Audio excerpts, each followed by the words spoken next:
జరిగిందే వేదం ఇంట్లో నేను ఒక చిట్టికేస్తే అన్ని నా ముంగట్ ఇట్లు వస్తాయి నేనంటే ఇంట్లో గజ్జ గజ్జ గజ్జ గజ్జ గజ్జ ఉడుపుతారు ఇది ఇల్లా అడిగా ఇల్లే కదా మమ్మీ మనుషులు ఉంటారా జంతువులు ఉంటానయా మన ఇద్దరం మనుషులమే కదా మమ్మీ శుభ్రంగా పెట్టుకోవడం చేత కదా ఎప్పుడు చూసినా ఫోనే నేను క్లీన్ చేసుకుంటాను ఓ మమ్మీడికి వెళ్ళి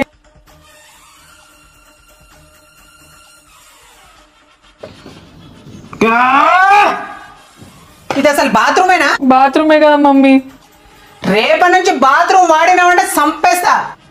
మరి ఇడ పోవాలి మమ్మీ అర్జెంట్ వస్తే ఎట్లా మమ్మీ చెంబు పడుకొని చేతిలో పో నేను క్లీన్ చేసుకుంటాను ఓ మమ్మీడికి వెళ్ళి శుభ్రంగా పెట్టుకోవడం చేత కదా చేత కదా